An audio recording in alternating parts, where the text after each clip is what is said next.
Let's fill out a 2024 presidential election map between Joe Biden and Donald Trump, based exclusively on the demographic profile of every state. Now, election analysts and political data scientists have both discovered a strong correlation between specific demographic groups and their support for a particular party in American elections. In this video, we'll take a look at the evidence and then assign each state an adjusted rating based on how much its electorate favors Democrats or Republicans, weighted based on its 2020 presidential election margin as well as the EPO 2024 forecast, to give it some realism. Alrighty, let me start by summarizing the latest electoral trends and how they have been tied to demographic data. There are 5 key demographic data points that have proven themselves most useful in predicting election results in our current political environment: race, education, age, religion, and living area. In the simplest terms, white voters tend to be more Republican than non-white voters. College-educated Americans tend to be more Democratic than non-college-educated Americans. Republicans tend to be a little bit older and more religious than Democrats. And people living in urban areas tend to be more liberal than people living in rural areas. Now, each of these points may be completely obvious to you, but for those of you who may doubt these claims, let me show you some data to back them up. You are, of course, welcome to do your own research as well. I also want to be clear that I am not trying to make any political statements here. The data is the data. Let's start by taking a look at the Pew Research Center's survey of the 2022 demographic profiles of Republican and Democratic voters in the 2022 midterm elections. Starting with race and ethnic composition, 85% of Republican voters in those midterms were white, compared to just 68% of Democrats. And while minorities made up 36% of the Democratic electorate, less than 15% of Republican voters were non-white. Regarding living area or area type, while suburban voters, who per Pew Research Center made up half of the electorate in 2022, they were roughly split between Democrats and Republicans. Rural voters, meanwhile, made up 36% of the Republican vote compared to just 16% of the Democratic vote. Conversely, 27% of the Democratic vote came from urban areas compared to just 11% of the Republican vote. Moving on, education has become the most telling factor in how people vote in recent years. The divide between the political leanings of voters with a college degree and those without is growing wider and wider. In a notable reversal to 50 years ago, Republicans have now become the party of non-college grads, while Democrats have become the party of the highly educated. 51% of Democratic votes in 2022 came from Americans with a bachelor's degree or higher, compared to just 37% of Republican votes. Conversely, 62% of Republican voters in the midterms did not have a college degree. An even more notable divide can be seen when adding race into this equation. Specifically, white, non-college educated voters have migrated over to the GOP at a very high rate since 2016, in the Trump era. Even without him on the ballot, though, in 2022, they made up 54% of the Republican electorate, compared to just 27% of the Democratic coalition. You'll see even more data later on about this specific data point, and I also want to take a second to recognize that I know some Republican-leaning voters feel the term non-college educated demeans them, and I want to be clear that the term is nothing more than a data point. There is nothing morally or ethically wrong with not having a college degree, just as there is nothing wrong with going to college either. Moving on to the matter of age, though less predictive as a whole, it is true that Republican coalitions tend to be older than Democratic coalitions. In the midterms, 70% of Republican voters were over the age of 50, compared to 58% of Democratic voters. 43% of the Democratic electorate was below 50, compared to just 30% of Republicans. I should note here, though, that older voters have always turned out at higher rates than younger voters. As you go down in age, voter turnout goes down as well. Just 10% of voters in 2022 were below the age of 30. Finally, concerning religion, while 40% of the Democratic electorate in 2022 was religiously unaffiliated, just 14% of Republican voters would have said the same. 80% of the Republican votes came from Christian voters, either Protestant or Catholic, compared to just half of the Democratic vote. Now, some of these demographic differences between Democrats and Republicans were even higher in the 2020 election. Pew Research Center also conducted an analysis of Joe Biden and Donald Trump's supporters in that race, and here are some of the most notable data points. Firstly, education, as I mentioned previously. The educational divide is the most prominent rift in modern politics today. You can take a look at this. Among just white voters, Joe Biden won college graduates by a 15-point margin, while Trump won white, non-college graduates by 22%. There is simply no other major demographic data point with a larger political disparity than whether or not a voter has a college degree. That is a fact. It's not an opinion or something else that the data is not telling me. Otherwise, all of the findings in Pew Research Center's survey of 2020 presidential election demographics were consistent with the data I showed you related to the 2022 midterms. Here is the 2020 vote breakdown by age. Trump won voters over the age of 65 and between 50 to 64, while Biden built up large margins among younger voters, particularly among the 18 to 29 age range, among which he received 59% to Trump's 35%. For the rest of the data in this survey behind the 2020 presidential results, you can go look for yourself at Pew Research Center here via this URL. With all of that said, let's head over to this spreadsheet I have set up now, where I've marked down the proportion of residents in every state that identify as white, that hold a bachelor's degree or higher, the median age, the urbanization index, calculated as the average number of people living within a 5-mile radius of a given resident, so essentially how urban a state is, and then finally the share of the population that has no religious affiliation. I've weighed each of these demographic data points based on how strongly their votes are correlated with a specific party to produce the numbers you see here in this column under weighted demographics. You may also have noticed how similar the color distribution is between the weighted demographics column and the 2020 margin and 2024 EPO forecast columns. That's because of those correlations. The whiter the state, the redder the color, the larger percentage of college graduates, the bluer the color, the older a population, the more red the cell is, more urban states are bluer, and more religious states are more red. I have tried my best to make this weighted demographic column as even as possible between the two parties, so as not to give a preference based purely on demographics, and also to keep this map realistic. I essentially just added this number to an average of the 2020 election margin in the state, along with my latest 2024 forecast, which you can check out at electionpredictionsofficial.com to produce this final adjusted results in this column right here. That's what I'll be using to fill out this 2024 electoral map. First, I'll fill out all of the solid blue states for Joe Biden, which all have an adjusted result greater than 12 points in favor of the Democratic Party. Washington, Oregon, California, and Hawaii, all 4 Pacific states have favorable demographics for Democrats, unsurprisingly, ranging from D plus 6.5 in California down to D plus 0.8 in Oregon.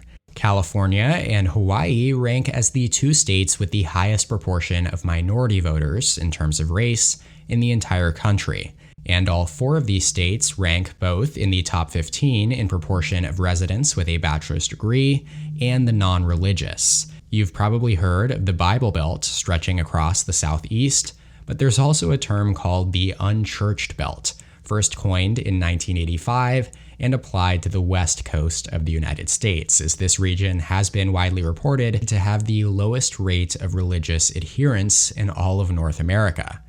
Anyways, moving on, there are just 2 solid blue states that are not located on a coast. They are Colorado and Illinois. Colorado has the second most college-educated population in the country, and both of these states rank in the top 15 most urban states in the US as well. The rest of the deep blue Biden states are all located up here in the Northeast. The Commonwealth of Virginia and its 13 electoral votes, typically considered a lean or likely Dem state, its adjusted result is D plus 14, as the state's demographics are very favorable towards Democrats. Virginia has the 6th highest share of college-educated residents. It also ranks in the top 20 most diverse and urban states. Maryland, Delaware, New Jersey, Connecticut, Rhode Island, Vermont, Maine's 1st congressional district, and of course the Empire State, New York, will join Virginia. Oh, and the District of Columbia. These states make up 7 of the top 12 states in the country in proportion of college-educated residents. Massachusetts ranks 1st, Vermont is tied with Colorado in 2nd, Maryland is 4th, Connecticut is 6th. You get the gist. There's a very high concentration of college-educated voters in the Northeast region. This region is also very urban. New York and New Jersey rank 1st and 2nd in the Urbanization Index. Massachusetts, Rhode Island, Connecticut, and Maryland also rank in the top 10. Suffice to say, there is a reason why this area is the most reliable Democratic vote bastion in the country. Now, as for the solidly Republican states in the Midwest, we have West Virginia, Kentucky, Indiana, Missouri, and Iowa. Iowa, being safe Republican, probably comes as the lone surprise here, as it backed Trump by likely margins in 2016 and 2020. But it actually has the 6th most favorable Republican demographic profile of any state. It's the 6th whitest, 10th most rural, and also ranks in the top 15 most religious and non-college educated states. West Virginia, meanwhile, unsurprisingly, is the most favorable state for the GOP in the entire country, and it's not all that close. West Virginia is the 2nd whitest, the least college educated, the 3rd oldest, and the 8th most rural. Kentucky actually checks in as the 2nd most Republican state by way of its demographic profile, behind West Virginia. The Republican Party has also built up very large margins in most of the Deep South. South Carolina, Tennessee, Alabama, Mississippi, Louisiana, and Arkansas are all reliably red states. There is some diversity here, as there is a large African American presence across the South, but with the exception of South Carolina, they all rank in the bottom 10 in proportion of residents with a college degree. They're also all very rural, and this region is named the Bible Belt for a reason.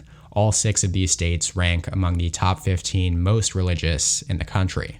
Shifting over to the Great Plains and Mountain West regions, Oklahoma, Kansas, Nebraska statewide and its 1st and 3rd congressional districts, South and North Dakota, Montana, Wyoming, Idaho, and Utah round out these solid Republican states for Donald Trump.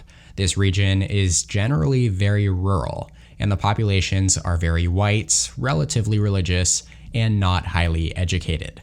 There are some exceptions to those generalizations, though. Montana, Utah, and Kansas rank in the top 20 states in education, which is a key reason why you'll often see these states listed as potential targets for the Democratic Party over the coming decades. Montana and Kansas, along with Wyoming and Idaho, also rank in the top 15 least religious states, while Utah, actually notably, has the youngest population of any U.S. state. North Dakota and Idaho also rank in the top 10 youngest states as well. So it's not all just a one-way street here, as some of you may think. Alrighty, so with all of those safe states down and labeled, Democrats have a significant early advantage with 204 electoral votes to Republicans' 128. As we have noted, the Democratic Party does tend to perform better among urban college-educated voters who reside in close proximity to each other on the coast, specifically the Northeast, which helps rapidly build up the party's electoral count when listing just the safe states, whereas Republican strongholds tend to be more sparsely populated across the middle of the country. Before we proceed, though, please take this time to consider subscribing to my channel down below. According to my YouTube analytics page, less than 20% of my viewers over the last 3 months have been subscribed to the channel. I would really appreciate it if we could get that number closer to 50% as we proceed deeper and deeper into the 2024 election cycle. I put a ton of work into these videos, and your support means everything to me. It also enables me to keep pushing out content like this in the future. The more competitive states are where things get interesting. As you'll come to see here, they all tend to rank in the middle of the pack in most of these demographic categories. Let's start by analyzing all of the states to the west of the Mississippi. Alaska goes down as likely Republican, although its demographic profile is actually slightly more favorable towards Democrats at D plus 0.3. The third youngest and seventh least religious, Alaska also ranks in the top 15 most diverse states and is right in the middle in education. Given these statistics, you might wonder why Alaska consistently favors the Republican Party. First of all, Alaska is the fourth most rural state and heavily dependent on resource extraction industries like oil, gas, and mining. Republicans generally support those industries and advocate for their growth. Additionally, many Alaskans prioritize individual freedoms, with gun rights, oil production, and military funding being major issues in state politics. Besides the oil industry as well, Alaska's economy relies heavily on the hunting and fishing industries, as well as the military, which is a major employer in the state. Shifting back to the continental states, though, both Nevada and Arizona will go in the Biden column, Nevada by a lean margin and Arizona by a tilt margin. The 12th and 13th most Democratic states by way of overall demographic profile, both Arizona and Nevada rank in the top 10 most diverse states, as well as the top 15 most urban and non-religious states. Biden won both of these states by very narrow margins in 2020, and they're projected to be very competitive again in 2024. So the small Democratic demographic boost has them leaning that way.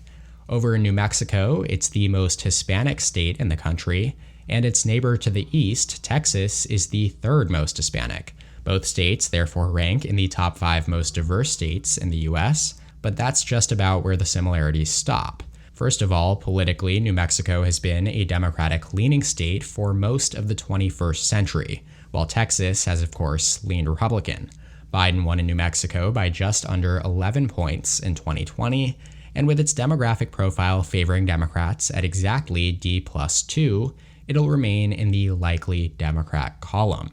The state of Texas, on the other hand, backed Trump by 5.5 points in 2020. Its demographic profile is actually more favorable to Democrats than New Mexico's at D plus 3.6. That ranks overall in 6th most Democratic, actually.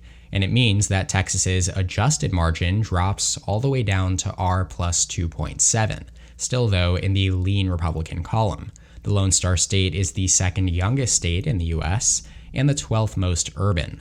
Before we move on to the southeast, I should also note that New Mexico has some Republican-leaning demographics that have certainly piqued the interest of the GOP as they make gains among Hispanic voters. Namely, New Mexico ranks in the bottom 15 most educated and urban states. In fact, out of all of the Biden states in 2020, the only state with a lower percentage of college-educated residents is Nevada, and the only states that are more rural are Vermont and Maine. Alrighty, moving over to the southeastern states of Florida, Georgia, and North Carolina, 62 electoral votes are at stake between the three of them, and they were all decided by less than 2 points in either the 2016 or 2020 presidential elections, Florida in 16 and Georgia and North Carolina in 20. All three have demographic profiles that do favor Democrats, North Carolina at D plus 0.2, Florida at D plus 0.6, and then Georgia at D plus 2.4. That means that Georgia, as the 7th most diverse state in the country, will keep the tilt Democrat rating that it acquired in 2020. North Carolina and Florida are also very diverse states, which is a key reason for their pro-D demographic margin. But as those margins are less than 8 points, and they are expected to firmly lean Republican in the Trump camp in 2024, they both actually stay in the lean Republican column. Georgia and North Carolina also rank in the top 20 most college-educated states, and in the middle of the pack in terms of urbanization and religiously affiliated voters. Florida is notably the 5th oldest state. Alrighty, just 79 electoral votes remain now, and Joe Biden is leading in the race to 270 electoral votes with 242 to Trump's 217. Let's first get the northeastern states and congressional districts out of the way. Both Maine and New Hampshire will lean Democrat, in spite of the fact that their demographics actually favor Republicans at R plus 4.3 in Maine and R plus 1.1 in New Hampshire. The state of Maine is the whitest and oldest in the United States, as well as the 7th most rural. The reason it has consistently backed Democrats really just comes down to the geographic influence of the Northeast. Maine is very well educated and not very religious, which keeps the state's dominant ideology leaning more liberal, just like the rest of the region. The same can be said for New Hampshire, though to a lesser extent. It's the 4th whitest and 2nd oldest state in the country, but like its neighbors to the east and to the west, Vermont is the 3rd whitest state in the US. New Hampshire is very well educated, ranking 8th in that category, and it's also the 3rd least religiously affiliated state. As for the congressional districts, let's get them out of the way. Maine's 2nd district goes down as likely Republican. It's the most rural district in the entire country, and is also whiter and older than the more urban 1st district below it that is consistently solid Democrat. As for Nebraska's 2nd district, it'll go down as likely Democrat. It backed Biden by 6 points in 2020 and is a very urban district based around the Omaha metro area with a highly educated population. 5 states remain in the Rust Belt and Upper Midwest. Their demographic favorabilities are all very close to the median, with all but one favoring Republicans, ranging from R plus 2.8 in Wisconsin to D plus 0.5 in Minnesota. These 5 states range from the 12th to 20th whitest states in the US. They're also in the middle 20 in terms of college education. Pennsylvania ranks the highest at 19th, and Ohio the lowest at 36th. They're also all in the 14 to 30 range in urbanization. Again, Pennsylvania is the most urban, ranking 14th, while Wisconsin is the most rural at 30th. Finally, all 5 rank between 15th and 24th in religious affiliation. Pennsylvania, again, the least religious, Ohio, the most. Overall, in order of most to least favorable for the Republican Party, Wisconsin is R plus 2.8, Ohio R plus 2.7, Michigan R plus 1.9, Pennsylvania R plus 0.7, and then Minnesota at D plus 0.5. With that in mind, Ohio remains in the likely Republican column. Trump won here by 8 points in 2020. Pennsylvania remains tilt Democrat. Michigan shifts over to tilt Republican from tilt Democrat. Wisconsin goes from tilt Democrat all the way over to lean Republican. And Minnesota keeps its likely Democrat rating, meaning that Joe Biden is the candidate to eclipse 270 electoral votes with 278 to Donald Trump's 260. While Trump has managed to flip Wisconsin and Michigan in this scenario, Pennsylvania, Georgia, Arizona, and Nevada remain in the Biden column. Again, these ratings are based on an average of the 2020 margin in every state, combined with my latest 2024 forecast. And then that average was adjusted based on which party the state's demographics favor. As I was expecting coming into this video, Trump did perform better in the Midwest and Upper Rust Belt region, as the demographics here are more favorable to his coalition of white, non-college educated working class voters, while Biden performed better across the more diverse Sun Belt region and increased his margins in states with a high percentage of college educated voters like Virginia, Colorado, as well as Nebraska's 2nd congressional district. If you're curious as to what this map would look like based purely on the demographic profile of each state, without any adjustment for recent election results or any of the polling data influencing my forecast, here you are. Notably, Utah, Kansas, North Carolina, and Florida all either lean Democrat or are right around even, while Vermont, yes, Biden plus 35 Vermont, as well as New Hampshire and Maine in the Northeast, favor Republicans. That does it though for today's video. Feel free to let me know in the comment section what you think of this map, this strategy, as well as any other videos you would like to see in the future. Shout out to my channel members on screen here. Thank you so much for your support. If you would like to become a member, go ahead and click that join button below this video to receive exclusive perks. Also, be sure to check out the EPO Discord channel. The link is in the description to interact with other members of this community. Finally, be sure to check out electionpredictionsofficial.com for my latest 2024 presidential election forecast. You can check out more content from my channel here, and as always, thank you so much for watching. I'll see you next time. EP out.